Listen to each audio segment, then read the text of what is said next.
Hello everyone and welcome to another episode of Z3 Panel. This is a comic book review and discussion podcast. My name is Fahed Rahman and my guest today is, and if I can just find his bio, my guest today is Samuel George London. He is a British comic book writer from Southern England who's best known for his Victorian space adventure series Milford Green. His other works include Project Hoax, Access Denied, Band of Warriors, and The S Factor. In addition to writing, he also hosts a podcast called Comics for the Apocolypse, where he interviews comics creators about what comics they would take into a randomly selected apocalypse. How you doing, mate? I'm good, man. I'm good. How you doing? I'm doing very well, thank you. So I sent you a few comic books to review, and the one you chose was We Live Volume 1, Extinction Day, and I'll just read the blurb out for that, where all is lost, hope is found. The year is 2084, and the world has changed. Racked by calamities and crawling with monsters, the last remaining humans face a dangerous existence. And now Earth has been sent a message from the deepest reaches of space, a dark countdown to the extinction of all humanity. But there is hope. 5,000 children will be rescued by these mysterious message senders. This is a journey of Hototo, one of the lucky 5,000, but only if his teenage sister Tyler can safely deliver him to the nearest extraction beacon before time runs out. We Live is a world of violence and beauty, a unique tale of the apocalypse, and it comes from the Miranda brothers. So I kind of sent you a few different books to kind of have a look at. What kind of attracted you to this one to review? It was just that, really, kind of, that pitch of the synopsis was really intriguing to me, and I was desperate to find out more. Okay, that's great. So have you read anything by these creators before? You know what? I hadn't at all, and I'm so glad that I did. It's from Aftershock. The full creative team is Inaki Miranda Roy Miranda, Eva De La Cruz, and Dave Sharpe, who does the lettering. So let's start at the beginning of the book. There's quite a bit of exposition kind of to set the world up, and the world that we're in is basically everything that can go wrong has gone wrong. So like you've been doing your comics for the apocalypse podcast for a while. How many of these different scenarios have popped up in your podcast? It's at least maybe three. I'd say there's about three that have cropped up in just this first volume. Yeah, so it's impressive. Yeah, so we've got environmental disasters, we've got death cults. I'm not too sure if that's one of the apocalyptic scenarios that's been covered in your... Not yet, but I could throw that in for an addition. Yeah, environmental disasters, devastating wars. We've got aliens. We've got zombies, death cults. So it's just the world in which the comic is set is like completely falling apart. Kind of immediately, the first thing that grabbed me was the how did that kind of first hit you? I mean, amazing colors and the actual some of the designs of the main characters, but also kind of the wildlife as well was pretty cool. And we haven't exactly had a full... I don't feel like I've necessarily had a full explanation about how that exactly happened. No. I think it's some sort of mutant thing. Yeah, exactly. Some mutant stuff. But it doesn't necessarily need an explanation. It's fine. I'm okay with it. It's so there's some mutated wildlife there as well. And it's just, it feels like it's a fully worked world that they've created there, and it kind of just from the get-go it felt like it had substance. I mean, I've read so I've been sent quite a few of these like post-apocalyptic things to review, and they do kind of get a little bit samey after a while, but this was like the world definitely felt like fresh to me. I was just wondering, where do you think they kind of took their kind of inspirations from? Because I think there's, like, for me, they felt that there's quite a bit of like video gamey stuff in here? Did you kind of Yeah, feel? it does almost feel like this kind of, not exactly cyberpunk, but almost like an edge to like a cyberpunk type world. Yeah, as well. The main character, Hototo, he kind of has this. Sure, we'll get into it. He has this really cool kind of like VR helmet, I think, doesn't he? yeah. That's like this. VR, AR. Yeah, VR Yeah, stroke AR yeah, is that is exactly that, isn't it? Helmet that's basically kind of like, I guess it's like a cat's head, isn't it? yeah, And it's got nice flashing lights on it. But what he's able to do is kind of, when they're walking along trying to get to their destination, he's actually able to kind of, change the world in exactly that, in an AR stroke VR kind of way as well. Which I thought was amazing. It was really cool to see that. It's interesting you said that Hototo was the main character, because that, for me, I felt that his sister Tyler was like Yes. the main protagonist a lot of the way through. So Yes.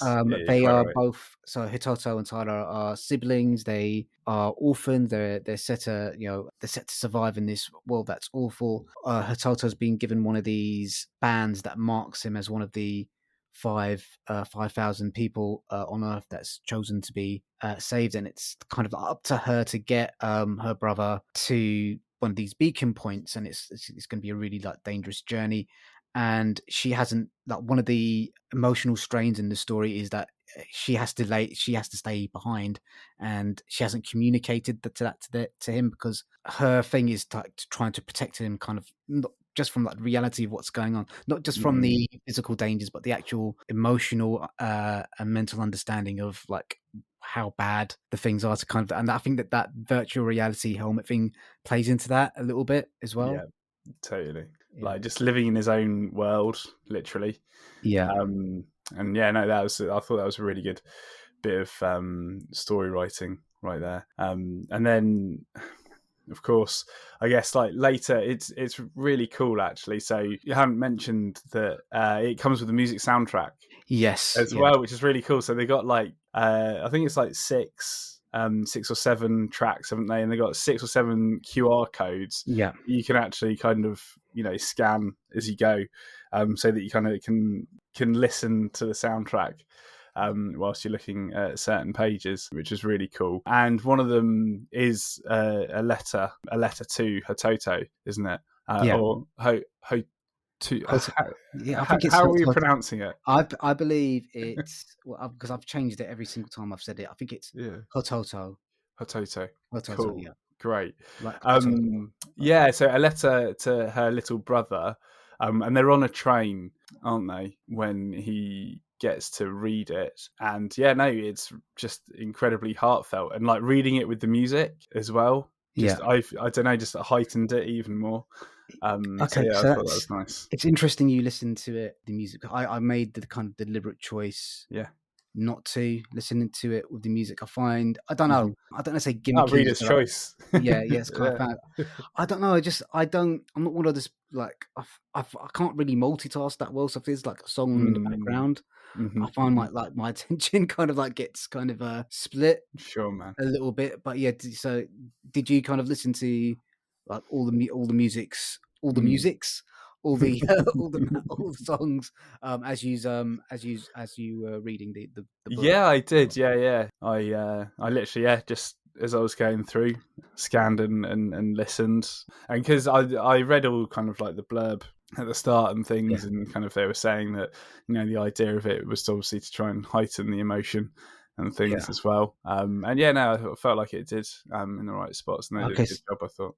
So you felt that it was effective. Yeah. Okay, that's interesting. I think so. But at the same time, as you say, like if you feel like it's too much of a distraction for you as a reader, then it's like, it might not work for you, and it comes down to reader's choice, I think, doesn't it? Yeah, I think so. Yeah, but it'll be interesting to kind of to see what the reaction to that, because I think that this sort of thing has been like, you do occasionally get playlists with like novels and sometimes with comic books as well, and it really I think these songs are specifically written for the comics, that it might work a little bit better. But in the past, when I've encountered that, it's just been kind of like songs that are already out there.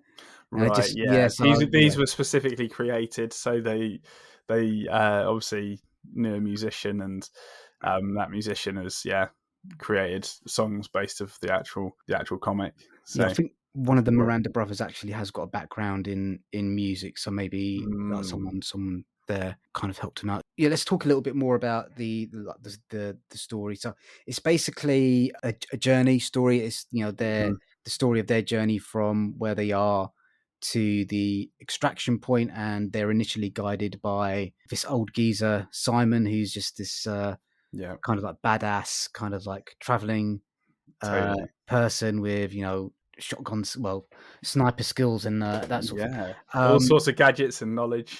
All sorts of gadget and knowledge. How do you feel kind of like the characters in this were written? Because we meet Hototo, we meet Tyler, we've got Simon. Then kind of the other two main characters that we kind of engage with are two. Is another child that's been chosen, Humbo, and his companion Alice. How do you feel like the characters kind of like engaged with each other, and how well written they were or not? It really felt natural, like reading it.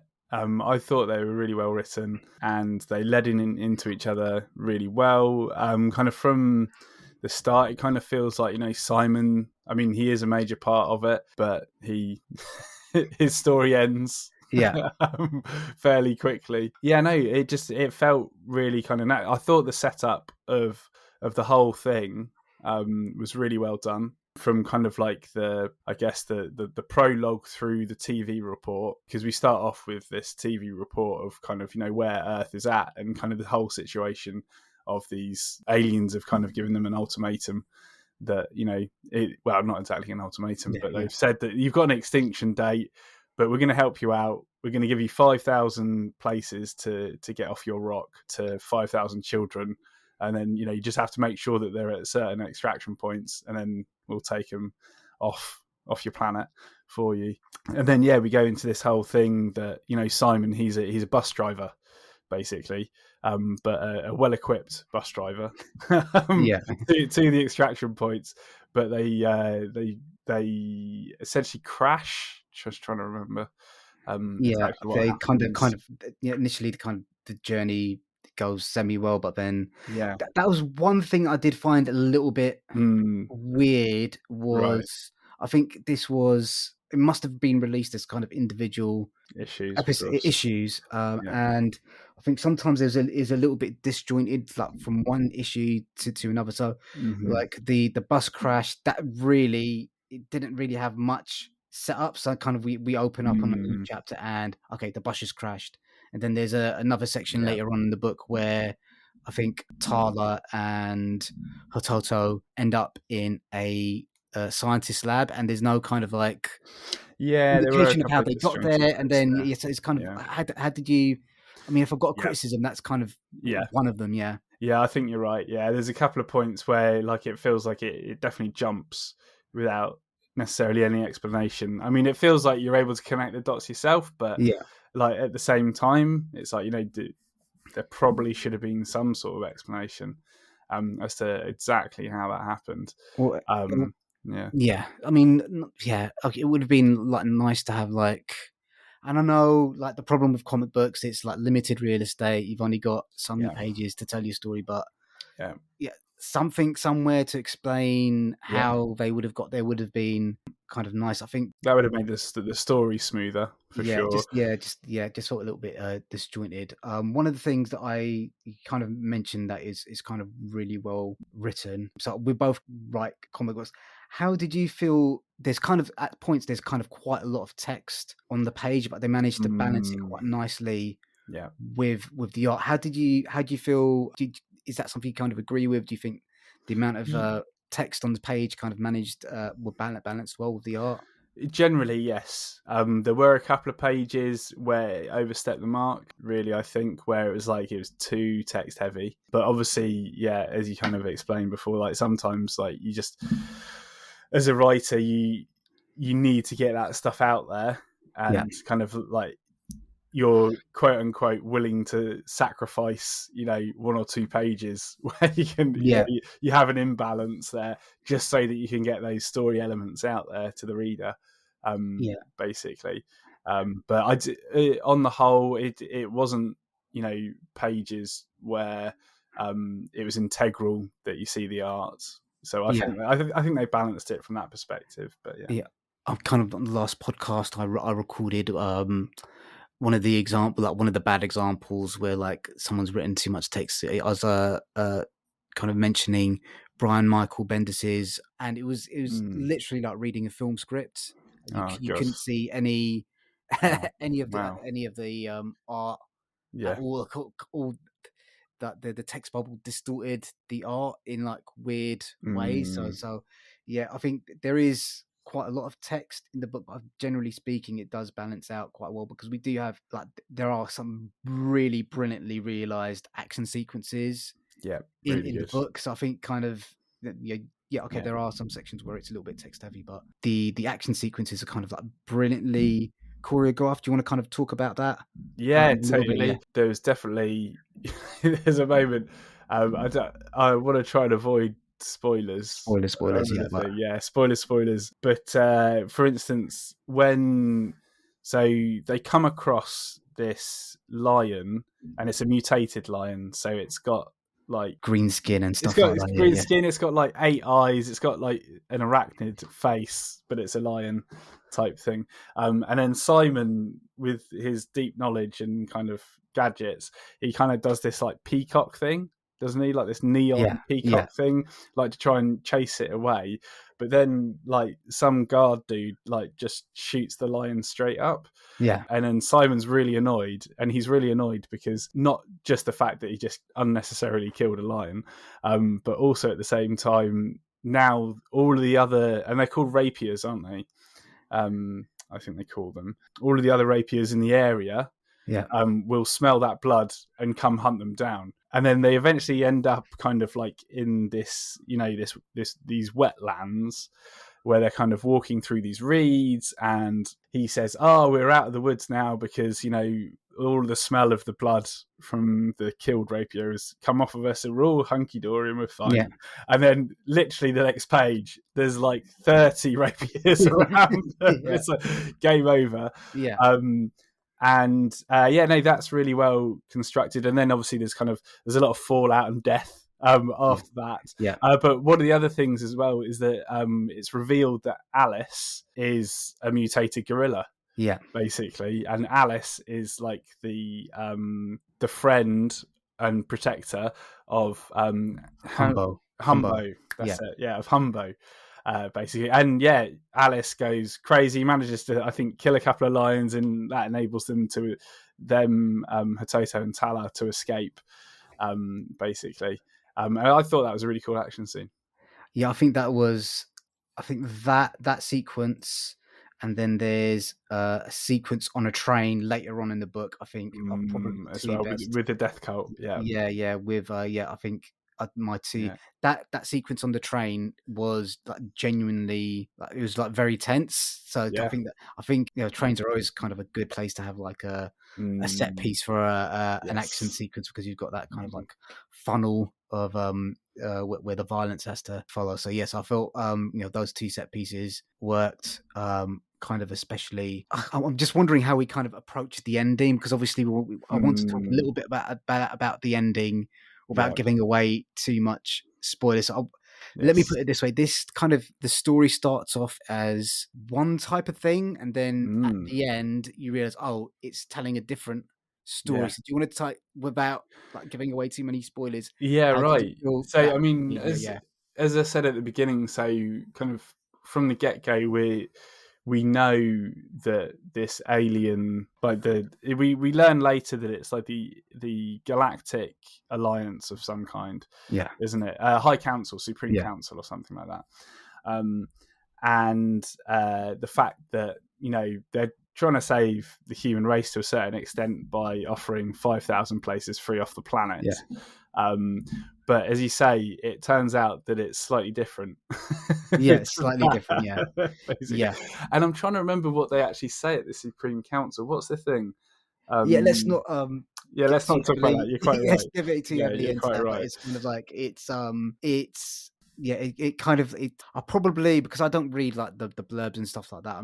They might Yeah. have mentioned something about that in the blurb earlier on. They do kind of explain a little bit at the what do you call that, the end blurb, like the post note section. Yeah, Yeah, epilogue they type kind of thing. explain the ending a little bit there, but it's kind of it's not that often where I'm kind of genuinely like surprised at an ending. I mean, it's Yeah. not like a twist ending or anything like that. Kind of No, everything no, they no. set It up just makes perfect turns sense. into something very Yeah, different. And you know yeah, what? It kind of does it in a couple of ways as well, anyway, doesn't yeah, it? yeah, Because you kind of like have a zombie movie in the middle yeah, as well, yeah, which is funny.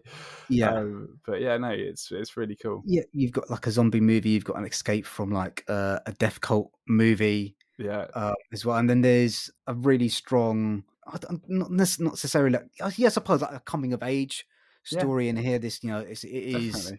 a best definitely one of the biggest themes is Hototo losing his innocence. So that's kind of him realizing how Yes, horrible the world yeah. is. And then basically, I guess we could say that it ends on it being 3 years later Yeah, from yeah. the extraction date. Yeah, And then that's kind of where they're going to be jumping off to tell the the next next story. story set in this universe. Basically, we've kind of talked about the story, talked about the art. I think you mentioned like the coloring. I felt the coloring in this was like Vibrant. excellent. It Yeah. added like so much depth to Hmm. the world, and and I've read, as I mentioned, I've read a couple of these like post-apocalyptic Mm, stories, and none of them are kind of colored like yeah. this. So this, is Great. really helped to kind of differentiate it. Do you want to talk a little bit more about the coloring? Yeah. No. I think it's absolutely wonderful. And then I forget the colorist's name. What's her name? I believe it's Eva De La Cruz. Eva De La Cruz, Yeah, yeah. yeah, No, absolutely fantastic. Seriously vibrant colours. Gets the neon colouring just right when it's neon. But then, like as we were talking before, there's like in the middle of the book, you've got a bit of zombie action going on, and so that almost it gets muted, yeah, doesn't it, for a little yeah, while? But that's cool because then it resensitizes you for like some more colours later, which I yeah. thought maybe that was a specific choice that they started off very bright, went mute with the zombie bit in the middle, and then they kind of recolored it again. Maybe that was a conscious choice. I don't know. Yeah, I mean, and there's lots of different environments Yeah. that have the color. You've got like you've got wildlife. You've got bits of like urban decay with encroaching nature. You've Hmm. got deserts. You've got forests. You've got wetlands. You've got cityscapes. You've got nice night scenes, day scenes, and in that, the when you've got those kind of like different, it can feel a little bit disjointed sometimes, but this Hmm. flowed very, very nicely. I felt they did a really excellent job there I as thought well. So so. yeah, yeah. Totally. And I always like to spend a little bit of time talking about the lettering as Hmm. well. How do you think the lettering on this? I thought the lettering on the whole was excellent. Yeah. Yeah, Yeah, totally. And I mean, it must be difficult for a letter when a writer comes with like, probably a bit too much exposition, and the letter is trying to do their best in yeah, terms of like not encroaching on the art too much. But no, yeah, David Sharpe is the guy's name, isn't it? yeah, yeah. He did a really good job. It never felt like there was a speech bubble out of place. I don't think. I think Yes, he it kind nailed of it. all the dialogue flowed very nicely, and Mhm. the kind of like the blam blam noises and Yes, yeah, all the some sound good effects sound effects. Yeah. were really kind of worked really well. And there is kind of like quite a few conversations in the book, and as you mentioned, Hmm. the dialogue kind of flowed really fluidly. So we've been talking about the book for about 30 minutes. Like for me, this is like a recommendation. I really enjoyed it. I'm really Yeah. curious to see what other stories they tell in this universe. How did you? Oh yeah, no, definitely. I'm gonna keep on reading this 100%. I'd highly recommend it to everyone really. Yeah. If you like, it's kind of like high concept action coming of age type story, as you mentioned before. If you like that type of thing, yeah, definitely go check it out. Yeah, I mean, I completely agree with you. Don't be put off by the fact it's post-apocalypse. I think there's been so many stories kind of set in the so many stories kind of set in that scenario, but this is a very unique world, and I think it's really well realized with kind of interesting characters. So cool. So I think that's a recommendation from both of us. I just want to thank NetGalley for providing me with an advanced review copy. So thank you guys, and thank you to the publisher for sending that to me as well. So let's talk about you, Samuel. So you're a comic book writer. One of the questions I always kind of like to kind of like start off with when I'm speaking to creators is, how did you kind of like, why comics? Why did you decide to kind of like to be the thing that you'd want to write in? Yeah, so my comic book journey started probably in about 2012, something like that. So just 10 years ago, and I'm almost 40, so I was late to the game.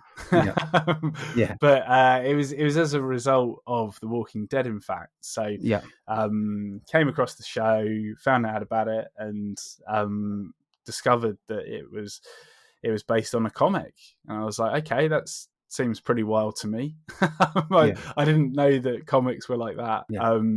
And so I basically, at that point, I was able to get the first 2 compendiums of The Walking Dead, and I was able to read both the first 2 compendiums straight up. So that's like 98 issues, just so everybody doesn't know how many issues are in a compendium.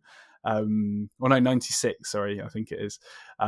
So yeah, like 96 issues straight up. And that just opened up a whole world to me of comics, of indie comics that I had no idea about.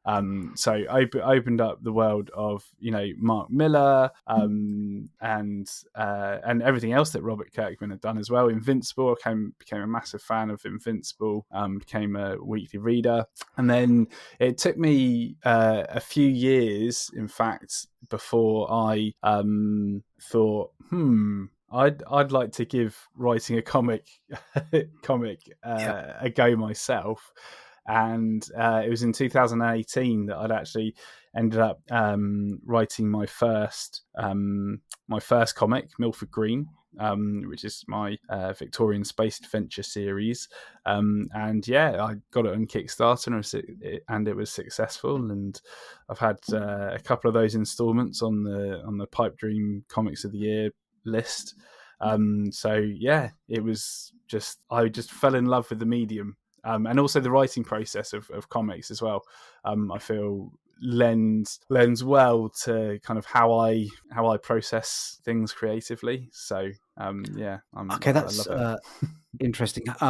How do you write comics? Is there like a specific script format that you follow, or is it kind of a more collaborative thing where you kind of like you've got artists that you work with, certain artists like certain script formats? How does that kind of like shake out for you? Yeah, so for me, the script writing format that I use is a table format. So I have it's basically just literally on a Word document, a table of 3 columns. So the first column is the page and panel number, the second column is the description of the panel, and then the third column is any dialogue. And I literally go row by row for each page and panel. So on the first page, 1.1 is the first page, is the first panel of the first page. Write the description and then write any dialogue. And then 1.2, same description, dialogue. 1.3, description, dialogue. And then I'll have a blank row in between new pages. And I sometimes write notes in between the rows, like particularly if there's like a light change, for instance. like now we're in dusk. I mean, you could write that in the description, but it feels relevant to like make it like relevant to the whole page. I don't know. I find those little blank rows useful. Okay. And yeah, no. So for me, like the artists that I've worked with have found that actually really effective and even efficient in terms of how that actually works, because they just go through row by row to actually do the art and things. And with my the artist for Milford Green and Access Denied, Michael Hankinen, he just is an outstanding job with it, and he loved the process as much as I did, as far as I'm aware. Oh, okay, that's interesting. Yeah, because I mean, I've worked with, like, I've kind of played around with a couple of different scripts formats, and I haven't really found one that's like comfortable for me yet. So how did you settle on that one? Was that something that you created yourself, or did you like do a fair bit of like searching on the web to find something that kind of fit your method? Yeah, it was a case of searching online for what works best for me, really, and then that one just was the most appealing. And I tried it, and if it's not broken, don't fix it. Yeah. Okay. I maybe I'll try it another time. And you know what? If an artist really wanted to have it in the traditional format of like basically a screenplay type style, then I'd happily kind of write it as I usually do, and then transfer that into a screenplay style. But one of the other things that I'm a real avid fan for is story structure, and making sure that you've kind of got that outline based off of a tried and tested story structure, really, particularly at the beginning of kind of your writing career, because I didn't really have any idea, so I read every blog under the sun basically on the subject, and story structure is so important. And I think it's something that potentially not everybody when they're starting off reads up on, but it's so important to kind of have those strong foundations of how a story should kind of be presented to a reader, so that they feel like they've read a satisfying story. Okay, so are we talking about stuff like every story having a beginning, middle, and end, or are we talking about more sophisticated ideas behind character creation and the hero's journey, kind of all that sort of stuff? Yeah, exactly. So the basic one being 3-act structure, where your hero rises, your hero falls, your hero rises again, and that's basically it. But then I for Milford Green, for instance, I used an 8-point story structure, which I discovered through reading Dan Harmon's blog on what he calls the Golden Circle, and just how he writes everything that he writes, from Community to Rick and Morty. That's what he uses, that basic story structure, in order to create sound stories, basically. And then I've started to explore other ones as well now. So for instance, I don't know if you ever heard of the Save the Cat. Yes, I have. Yeah. I know what I've kind of like heard about is kind of, it's really good stuff, but it's also kind of like it's been a poison to filmmaking at the same time, because like all movies follow that same structure as well. So it's kind of that's like it. So what you need to make sure when you are using story structures is that it doesn't come across as formulaic. And that's what you want to avoid. You want to absolutely still make it feel like an organic story that flows effortlessly. And absolutely, what you don't want is to make it feel like, right, okay, now we're at this point. Like, you want the person reading it to feel like the story's just completely flowing, rather than having this like abrupt change in like, okay, this is the next stage, and then this is the next stage. The story structure type thing.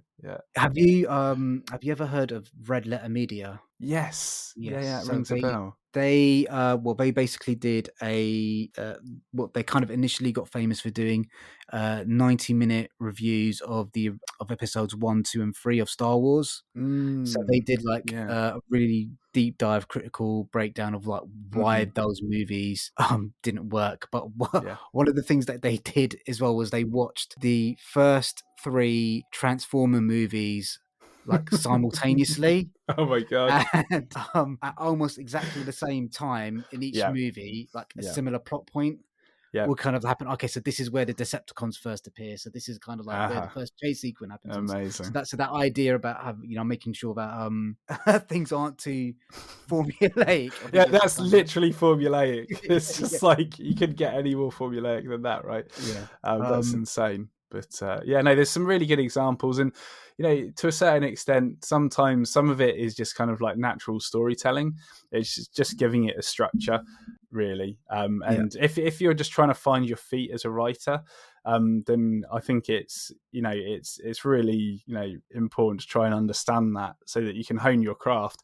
Once you're more experienced, you don't necessarily need to rely on those structures so much because it's innate to your storytelling. But if you're just starting out, then I think it's important to have that understanding. Yeah, I mean, another book that I kind of really changed the way that I felt about storytelling is The Science of Storytelling, and I forget the name of the author, but he takes like a neuroscience approach to understanding why stories do and kind of like do not work. And it was just kind of like it kind of a lot of the stuff that Dan Harmon was talking about, and other bloggers. It kind of gave a scientific basis for that. So it doesn't really say anything new, but it's kind of like, all right, so there is some sort of like scientific understanding of like why certain things do not work. So that's definitely a book I'd kind of that's recommend. Cool. I'll have to check that out.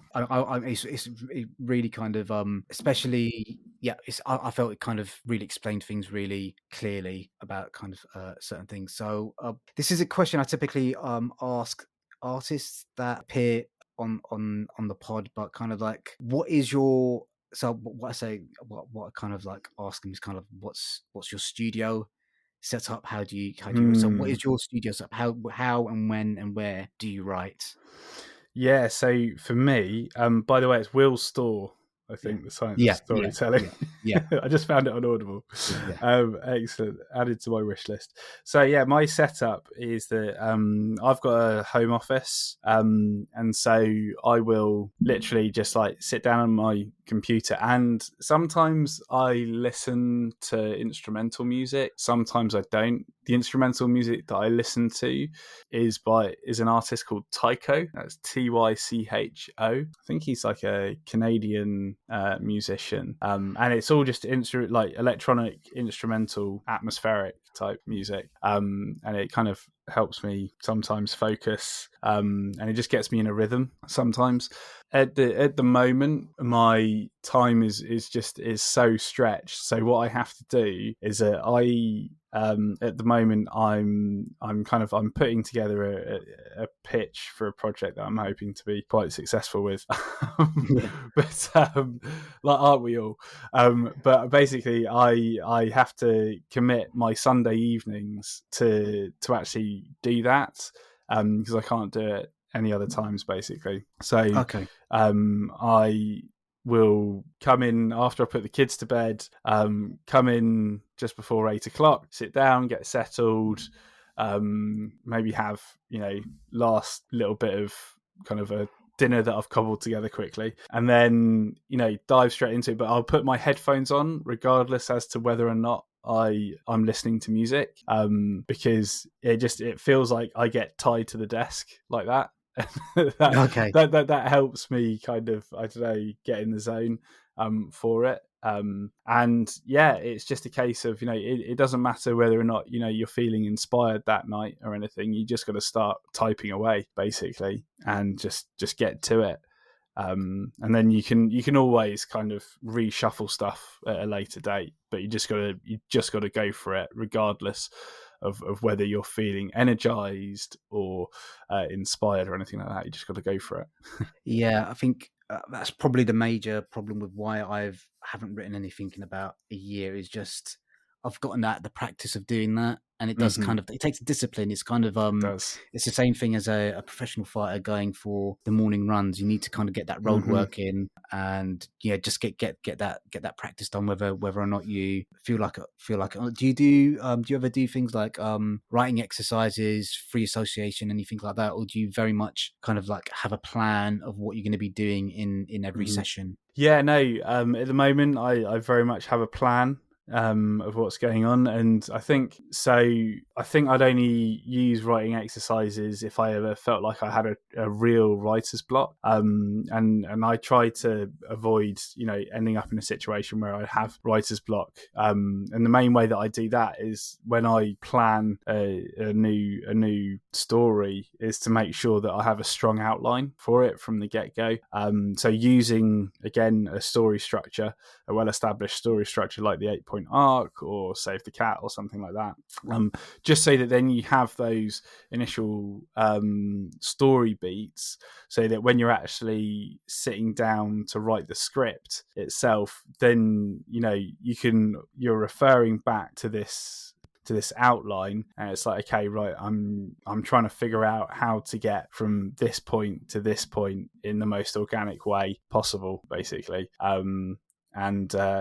That's essentially my process. Okay, so, and kind of what sort of stories are you interested in telling kind of at the moment, without kind of giving away too much about kind of what project that you're working on at the moment, if that makes sense? Yeah. I think ones that I've actually got in the works at the moment, I've got a couple of cool sci-fi ones, and I'm trying to challenge myself as well, a little bit. I've got a sci-fi comedy that I'm trying to get with the publisher, and we've almost been there a couple of times, so it's a shame. Yeah. But I just got to keep on working at it. And comedy isn't really like my strong point, really. Yeah. I mean, sci-fi is, but comedy aspect, I've got a couple of jokes here and there in Milford Green, but they're just like passing jokes, really, rather than continuous hilarity. So I'm trying to push myself in that respect. And then I've got this other sci-fi project, which is really about, what's the best way to put it? It's kind of just about how expendable you are as a person in today's system. So I think it's about how, I guess, the big sweeping world that we live in can just eat you up as an individual. You can get lost in the cracks so easily, and so it's kind of, I guess it's the story of the individual against global systems. I guess it's like the way to put it. Yeah, definitely. One of the questions I kind of like just came up is that for me, one of the trickiest parts of writing is obviously finding the time to write, but I absolutely flipping hate editing. How do you kind of like approach that stage? Do you kind of get everything written down in like one go and then go through your second draft after you've got the all 20 or 30 pages kind of like written, or do you kind of edit as you go, that sort of thing? How do you kind of approach that? I try to polish it as much as I can, but then I hire an editor. Okay. Totally. That is like honestly, hiring an editor is really beneficial to you as a writer.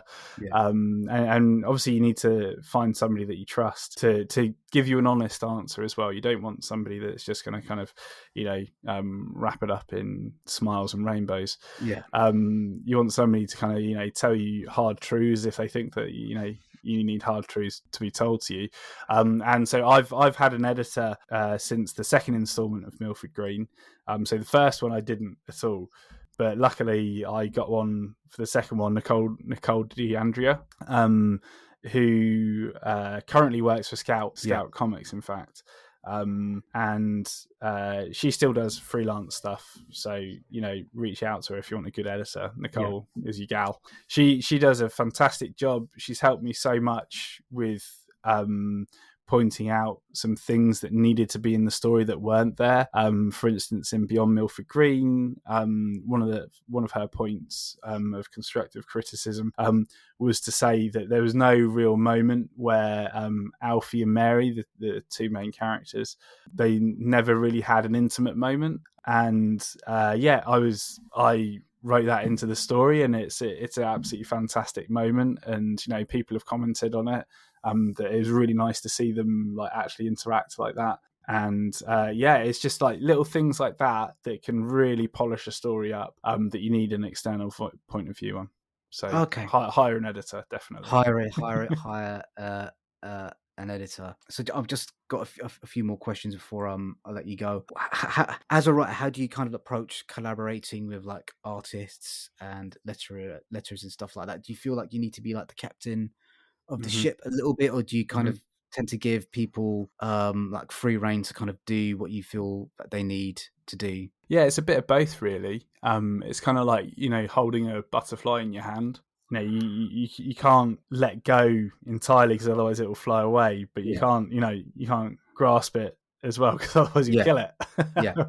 So it's really that kind of approach. And I mean, I try to not be overly descriptive in my descriptions of panels and of characters and things like that, just so that the artist can obviously put their own slant on it. Of course, I'll give reference photos and things like that, but then at the same time, there's been many instances where an artist has come back to me and said, I'm not really sure that that I think we need an extra panel, for instance. Okay. In something, and I'm like, sure, go for it. So they'll put that into their thumbnail or their full page sketch, and then I say, yeah, you were totally right, spot on, and let's do that and go for it. Okay. And yeah, it really. So for instance, with Michael on Milford Green. Obviously I had like the full script there. He read it, and then what he actually does, which is just incredible, is that he literally sketches out the entire book. He did that in like, I think it was about 2.5 weeks it took him to like sketch it out entirely, like a 40-page book. It was insane. It was absolutely amazing. And yeah, there were a couple of points where he added panels or took it away and kind of like made it into a bigger panel and things like that. And he was absolutely spot on. And kind of I gave him a couple of notes here and there, where I thought things maybe needed to be added or like the perspective should be different. That can sometimes be the thing that you don't necessarily write down as a writer to the artist, is sometimes like the perspective that you have in your head. You can't necessarily fully explain that. So you try and do your best. They come back with a thumbnail or something and you're like, oh, I didn't exactly mean that. I kind of meant more like this. But that's all part of the process. Thankfully, as long as you just have to make sure that as a writer, you have to be open to listening to your artist and allowing them to try something if they want to try something.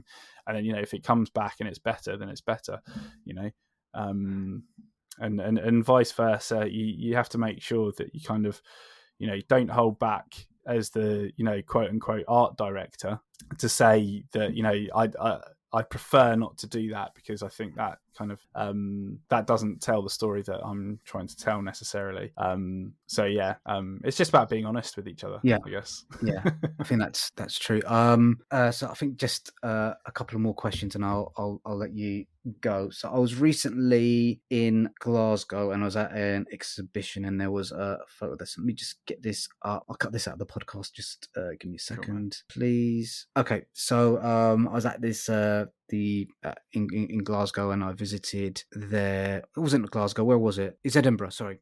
Anyway, I was just going through one of the galleries there, and this kind of like quote stood out to me from one of the painting descriptions that they've got, and it basically says, whoever we are, we want to feel understood. When you're writing, what do you want the world to understand about you? Kind of like, what is it that enables you to that? Yeah, I think what I try to put into the writing is hope for the future.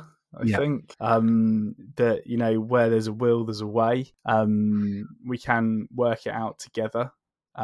Just need to make sure that we listen to each other. And the only way that we solve problems is by working together. So yeah, hope for the future is the main thing, though, I think.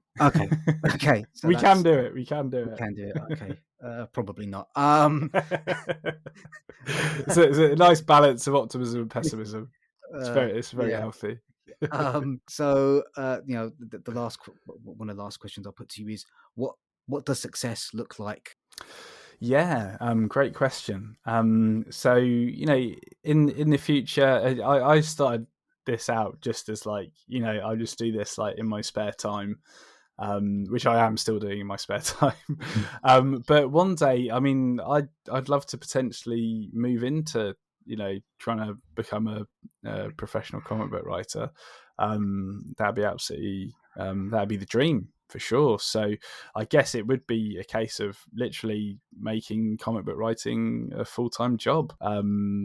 And so, you know, if I'm able to get to a point where I'm able to provide for my family through comic book writing, then that'd be success for me.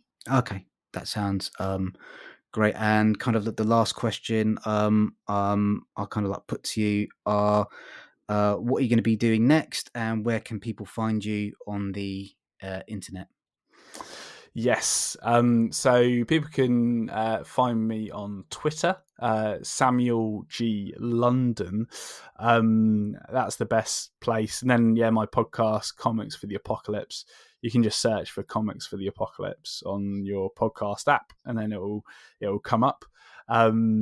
Of course, they can listen to your episode, Fad.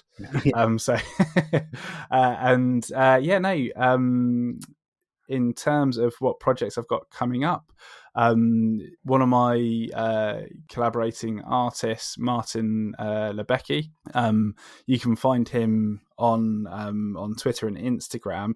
He's occasionally posting up concepts of what we're up to on the untitled project, sci-fi project that we're working on. But it's you can.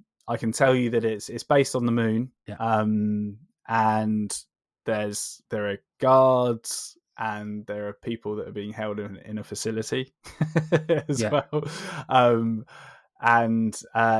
He's doing an outstanding job with the art on that, and we're looking to, you know, try and get it with a publisher to begin with. Kickstarter's always there, and we might end up doing that. But yeah, again, I want to try and move into a space where I'm with some big publishers, hopefully at some point. So that's what I'm trying at the moment. But I mean, Kickstarter is great for kind of both. It's just kickstarting is so much work on top of, you know, the fact that you've written a book and you've worked with an artist for many months to like put it all together. Then you have to do all of the distribution yourself and everything else that comes with it.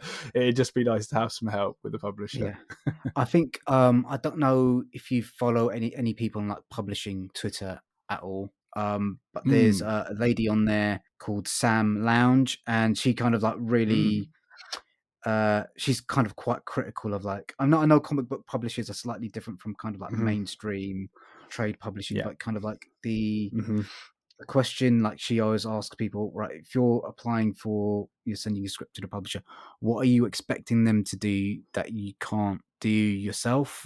And if you're expecting them to do like lots of marketing and stuff like that, that's not necessarily going to be the case. Even if you do get with a publisher, sometimes you're going to have to end up doing like loads of marketing, but all the other like production stuff, they will probably do a good job taking care of, kind of like, you know, sending proofs and getting it to the printers and stuff like that. But anyway, the last question I always ask is there anything I didn't ask you that I should have? No, I think he Asked absolutely I think you asked absolutely everything. So yeah, no, it's all good. I can't think of anything. Okay, that's great. So thank you, Samuel, for joining me. Okay, so that's the episode wrapping up now.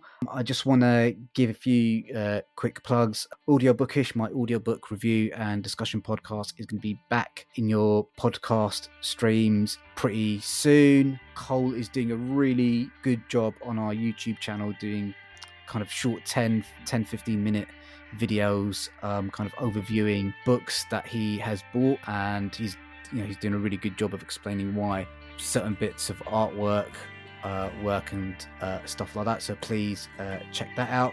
Please support the podcast by leaving a review wherever you have found us. Leave a rating or review there, and if you can support the pod by leaving a tip in the tip jar, the link is in the episode description. Thank you very much, Samuel. Let's say bye. Bye. Thanks.